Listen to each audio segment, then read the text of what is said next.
Now we are going to do the chapter simultaneous linear equation. Now the chapter is a fairly simple chapter, but इसमें confusion होता है when we are doing a solution of the linear equations in multiple formats. तो सबसे पहले I want to explain to you what is a linear equation. Now linear equation का मतलब है an algebraic equation that can represent a straight line. ठीक है, सो हम लोग को दो तरह का इक्वेशन मिलता है. एक है one variable equation. One variable equation का मतलब है one dimensional. You will not understand the word one dimensional, like I will explain to you, but अभी थोड़ा सा सोचिए कि हाँ ये है कुछ वन डायमेंशनल है. And we have two dimensional, two variable equations. ये टू डायमेंशनल हो जाता है. ठीक है,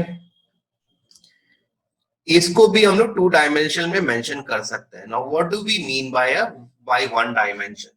one dimension, all of the people who have done physics they know कि वन डायमेंशन का मतलब है a straight line with no left and right turns. ठीक है, यहाँ हम लोग मूव कर सकते हैं सिर्फ एक स्ट्रेट लाइन में, ना ऊपर जा सकते हैं ना नीचे जा सकते हैं, ना यहाँ जा सकते हैं ना यहाँ जा सकते हैं. हम लोग कहाँ जा सकते हैं? सिर्फ एक स्ट्रेट लाइन में जा सकते हैं. सो what is the linear equation in one variable? X equal to 4. This is a linear equation in one variable. X plus 4 is equal to 9, x equal to 9 minus 4 यानी x equal to 5. ये आपका second equation हो जाता है. सो आपको एक variable देगा और वो एक वेरिएबल का वैल्यू दे देगा, तो that becomes linear equation in one variable. But हम लोग जब टू डायमेंशंस का बात करते हैं, we talk about something like this. ये हम लोग देखा है इन अ ग्राफ पेपर्स. हम लोग देखा है इसको ग्राफ पेपर्स में. ठीक है, ना याद रखिएगा इसमें एक y एक्सिस होता है और इसमें एक x एक्सिस होता है. ठीक है, x और y का वैल्यू अगर हम लेंगे तो हमको एक कोऑर्डिनेट पॉइंट मिलता है. x और y का वैल्यू लेंगे तो हमको एक कोऑर्डिनेट पॉइंट मिलता है. ठीक है, सो अगर हम टू डायमेंशनल इक्वेशन का बात कर रहे हैं, it should be something like this, x plus y is equal to 5, something like this. Now, an equation like this represents a straight line like that. ठीक है, maybe x minus 2y is equal to 4, something like that. This might represent an equation like this. ठीक है, I'm not doing it exactly, but the point is कि ये एक straight line को represent करता है. ठीक है, ठीक है, ये भी एक दूसरा straight line, second straight line को रिप्रेजेंट करता है. So my question to you is कि what happens when two straight lines meet? What happens when two straight lines meet? ठीक है, so when two lines meet, they meet at a point. When two lines meet, they meet at a point. So अगर ये मेरा एक line है और ये मेरा एक लाइन है, दोनों एक कोऑर्डिनेट पॉइंट में मीट करता है, दोनों एक कोऑर्डिनेट पॉइंट में मीट करता है. ठीक है, and that is the whole basis of the simultaneous equation. So आपको कुछ इक्वेशन का फॉर्मेट देगा, may be 3x plus 4y is equal to 10 and x plus 3y is equal to 7 and बोलेगा कि बताइए इस दोनों का सॉल्यूशन क्या है. सॉल्यूशन का मतलब है कि भाई ये एक स्ट्रेट लाइन है, ये एक स्ट्रेट लाइन है, और हम दोनों स्ट्रेट लाइन को स्ट्रेट लाइन बनाकर नहीं दिखा रहे, हम आपको अलजेब्रा के फॉर्म में दिखा रहे हैं, हम आपको अलजेब्रा के फॉर्म में दिखा रहे हैं. बट प्लीज बताइए दोनों का सोल्यूशन क्या है. सोल्यूशन क्या मतलब आपको ये समझना है कि जब दो स्ट्रेट लाइन मीट करता है, the coordinate point is the solution. ठीक है, तो दो स्ट्रेट लाइन मीट करता है, the coordinate point is the solution. तो ये कोऑर्डिनेट पॉइंट में x का एक वैल्यू होगा एंड y का एक वैल्यू होगा, हमको वो निकालना है, हमको वही निकालना है। सो लीनियर इक्वेशंस रिप्रेजेंट क्या करता है? Number one, they represent straight lines on a graph. When the lines meet, they meet at a point which becomes their solution, which becomes their solution. Okay, so let's do one example and then you will understand what I'm trying to tell you here. Let's do an example.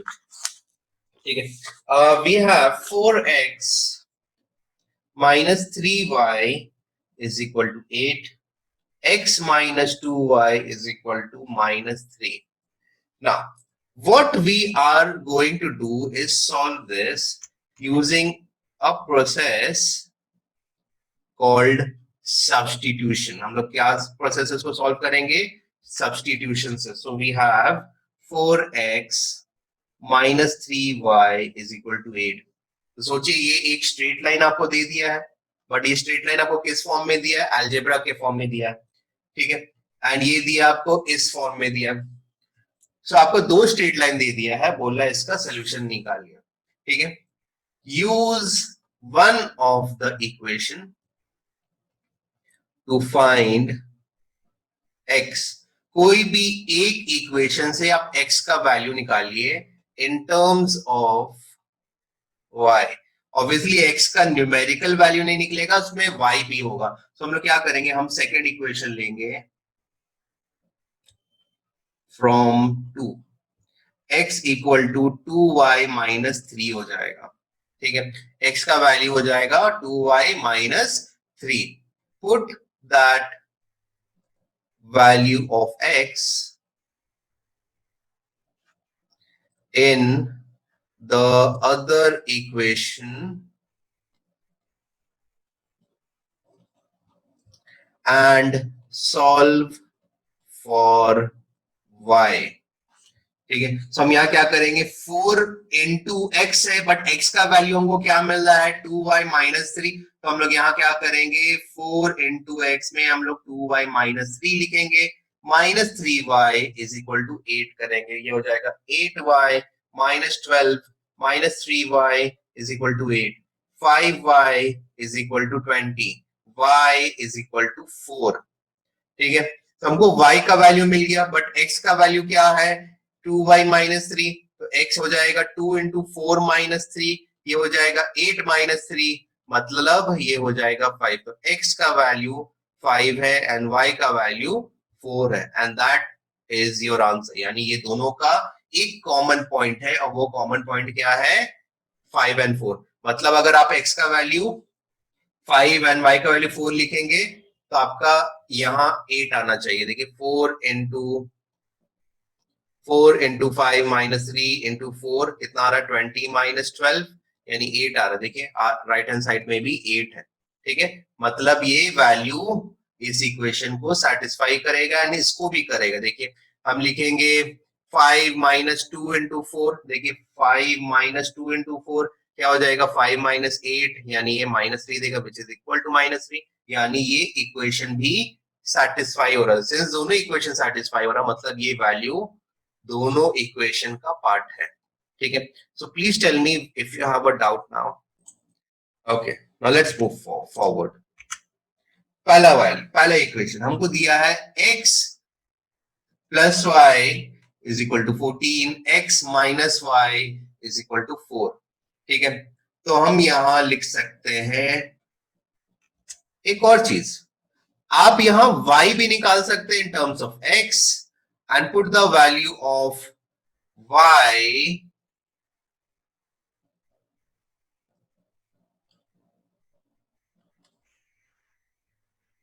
in the other equation and solve for x, यानी उल्टा भी हम लोग कर सकते हैं, so hardly matters. ठीक है, so हम लोग यहाँ क्या करेंगे, हम लोग लिखेंगे x equal to y plus 4. देखिए ये इक्वेशन में हमको easily x equal to y plus 4 मिल जा रहा है. तो हम लोग क्या करेंगे, ये मेरा वन इक्वेशन है, ये टू है, सो पुटिंग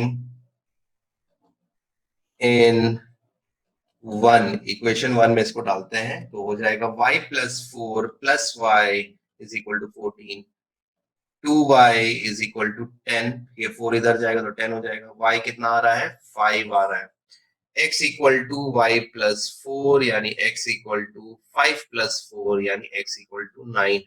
ठीक है, so and y equal to 5 है, and that is your answer. Let's look at the next one. 2x plus 3y is equal to 9, तो हम लोग लिख सकते हैं 3x plus 4y equal to 5 है. सो कोई भी एक इक्वेशन ले लीजिए, ये पहला है ये दूसरा है. we'll write 3y is equal to 9 minus 2x, y is equal to 9 minus 2x upon 3. Put y in equation 2. Put y in equation 2. ये हो जाएगा 3x plus 4 into. Now y का वैल्यू ये पूरा है और यहाँ देखिए y 4 के साथ मल्टीप्लाई हो, यानी ये पूरा value, this whole value should be multiplied with y. So we'll do this. 3x plus 4 into 9 minus 4 into 2x by 3 is equal to 5. अगर हम 3 को एलसीएम ले लेंगे तो ये हो जाएगा, हम ठीक है, यहाँ देखिए हम लोग यहाँ y का वैल्यू निकाला है, यहाँ हम लोग x का वैल्यू निकाला था. ठीक है, सो आप कर सकते हैं, आप दोनों में से किसी एक को वेरिएबल को निकाल सकते हैं. सो यहाँ हो जाएगा 9x plus 36 minus 8x is equal to 5, x plus 36 is equal to 15, x is equal to 15 minus 36, x आ रहा है -21. ठीक है, एंड 2 into -21, देखिए 2x plus 3y equal to 9 है, तो 2 into -21 minus 3y is equal to 9 होगा, -42 minus 3y is equal to 9 होगा, -3y is equal to 42 plus 9 होगा, y हो जाएगा 51 बाई -3, y हमको मिलेगा -17. So x is -21, y is -17. So I'll just write it here only, -17, and that should be your answer. Okay, ये minus नहीं है, ये प्लस है, सो ये प्लस होगा. I'm so sorry, this is plus, ये माइनस होगा ही नहीं, ये माइनस नहीं होगा, ये प्लस आएगा.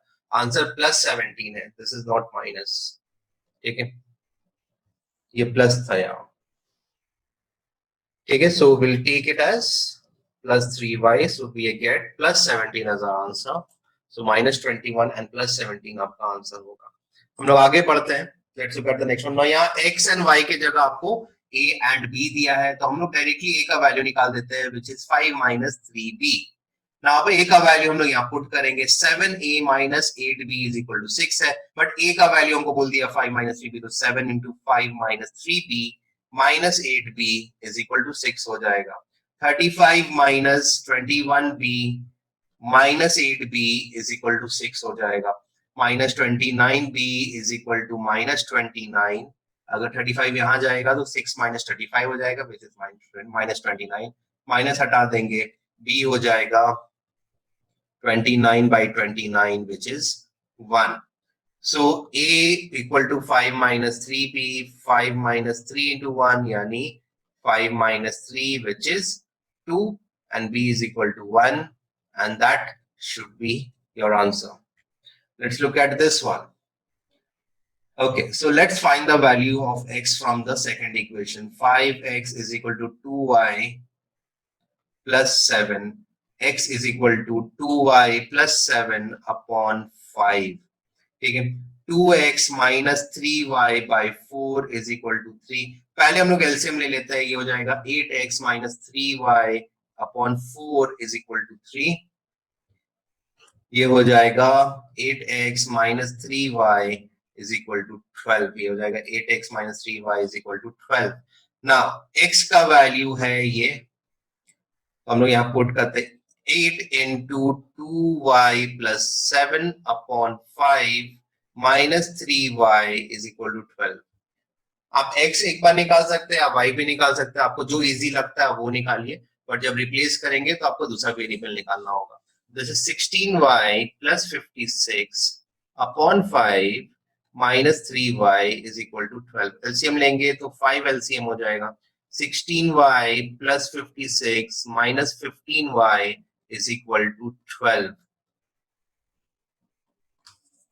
ठीक है, ये हो जाएगा y plus 56 is equal to 60, y is equal to 4 हो जाएगा, and we have x is equal to 2y plus 7 by 5, x is equal to 2 into 4 plus 7 by 5, that is 8 plus 7 by 5, that is 15 by 5, which is 3. So x equal to 3 है, y equal to 4 है, and that is supposed to be our answer.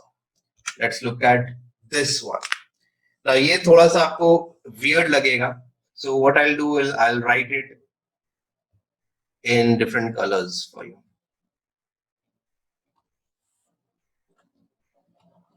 So we have mx minus ny equal to m square plus n square, and we have x plus y is equal to 2m. तो हम लोग का easier equation ये है, इसमें से हम x या y निकाल सकते हैं. We'll write x निकालते हैं, x क्या हो जाएगा 2m minus y. So mx minus ny equal to m square plus n square होगा. Now m और n को आप वेरिएबल मत समझिए, आप x and y आपका वेरिएबल है, m और n represent some value, some numerical value. ठीक है, यहाँ इंपॉर्टेंट क्या है, x and y आपका इंपॉर्टेंट है. m and n जिस तरह x मूव करता है उसके हिसाब से ही मूव करेगा, m और n डिपेंड नहीं करता है x और y के ऊपर. So we have mx minus ny, तो ये हो जाएगा m into 2m minus y minus ny is equal to m square plus n square. We have 2m square minus y square, sorry, minus my minus ny is equal to m square plus n square. 2m square minus m square minus n square is equal to my plus ny. ये दोनों को इस side लेके तो हम इसको ऐसे भी लिख सकते हैं, y common m plus n is equal to, देखिए 2m square minus m square क्या देगा, m square minus n square, and देखिए y क्या हो जाएगा, m square minus n square by m plus n. But do we stop here with a y equal to this? No. हम लोग जानते हैं कि ये फैक्टराइज होता है, इसीलिए फैक्टराइजेशन पहले किया जाता है. हम लोग जानते हैं कि ये फैक्टराइज होता है और ये क्या देगा, m plus n into m minus n, और डिनोमिनेटर में मेरा m plus n है, हम दोनों को काट सकते हैं, तो y का वैल्यू में हमको मिलेगा m minus n. तो y का वैल्यू m minus n है. x है, x का वैल्यू है 2m minus y, ये हो जाएगा 2m minus m minus n, ये हो जाएगा 2m minus m plus n, ये हो जाएगा m plus n. So x का वैल्यू m plus n है, y का वैल्यू m minus n है, and that is supposed to be your answer. So let's do the next question. 2x plus y 35 है, 3x plus 4y is equal to 65. बोल रहा है x by y निकाले, पैसे पहले हमको x और y का वैल्यू निकालना होगा, then only we can find x by y. So y हो जाएगा 35 minus 2x, तो हम लोग लिखते हैं 3x plus 4y is equal to 65. 3x plus 4 into 35 minus 2x is equal to 65. ठीक है, सो ये हो जाएगा 3x plus 140 minus 8x is equal to 65. Okay, सो ये 140 minus 5x equal to 65 है, 140 minus 65 is equal to 5x है, तो 5x क्या हो जाएगा 140 minus 65 which is 75, x हो जाएगा 15. पर हम लोग जानते हैं y का वैल्यू 35 minus 2x है which is 35 minus 2 into 15 which is 5. So x equal to 15 है, y equal to 5 है, and that is supposed to be our answer. But never stop here because आपका क्वेश्चन आपको बोल रहा है x by y का value देने, आपको x और y का वैल्यू नहीं मांग रहा है. So when you do a question like this, और अगर ये क्वेश्चन 3 मार्क्स का है, you will end up getting only 2 marks in your examination. So हम लोग को चाहिए x by y का value which is 15 by 5 which is 3, and that is your final answer. Do not stop here. Find the value. ठीक है, do not make that mistake.